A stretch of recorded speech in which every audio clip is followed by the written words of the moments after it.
Joining me now is Seth Denson, an expert on Wall Street. He's the co-founder and chief strategist at GDP Advisors. Seth, thank you for being here. First of all, legality. Colluding. It's illegal usually. For instance, if car executives all got together, they coordinated their prices or public announcements to affect the stock price. Is it illegal to collude with your friends online, just basically saying buy, buy, buy? Well, I think this is the big question that's going to have to be answered, and certainly I think the SEC is going to dive into this. I mean, technically, I guess it could violate Section 9 of the SEC Act of 1934 if we want to get technical here. You can't have price manipulation and collusion. I think there's two things to consider here, though. One is, this is kind of hard to prove. I mean, how did all of this operate? Is it just, hey, like anybody else saying, hey, let's go buy this thing? And I think that there's going to be a lot of things that have to be considered as we go through the next days and weeks and even months.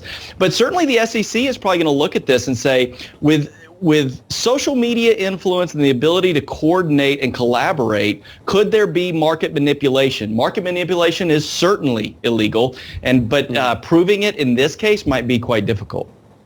Yeah, they can't prove. Like, you could say, I came up with the idea. I didn't read it there.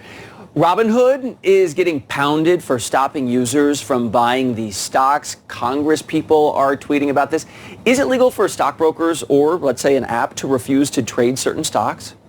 Well, I'd have to really dive into the terms and conditions of how Robinhood has set their platform up. Now, mind you, Robinhood is actually almost an intermediary. They utilize separate brokerage houses to operate their trades. And so a lot of these organizations will make sure that there are protocols in place to cover the trade, and it looks like Robinhood is probably leaning on that a little bit. This is going to make its way in court. Matter of fact, I heard just recently, or about an hour ago, that a lawsuit has already been filed in the Southern District of New York, so that will come out.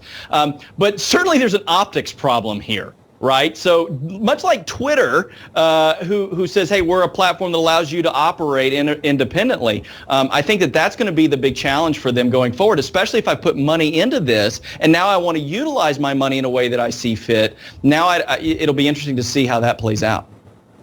In the story spun by this Reddit group, the big bad guy, it's the hedge funds. Are hedge funds all Bernie Madoffs, or could this ploy maybe affect all of us, like someone hoping to retire or buy a house and their money winds up in a hedge fund? Yeah, listen, I think that hedge funds aren't evil. I think we make them out to be evil, but they can be shrewd. Let's maybe put it that way, in the fact that these are organizations that invest heavily in analytics, and they're looking at businesses. And I don't like the idea of shorting stock. It's never been a process I've been a fan of, but it's legal. They certainly have access to resources that the everyday trader doesn't. But at the end of the day, there are normal people that utilize these hedge funds, and they're going to get burned by this. But then there's normal people, everyday people that are day trading on this, and they're probably going to get hurt too.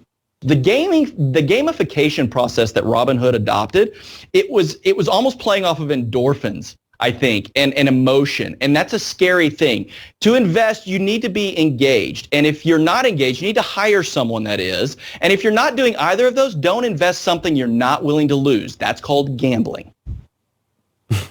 Seth Denson and Bianca Fascini leading us off tonight. Thank you. Hey, thanks.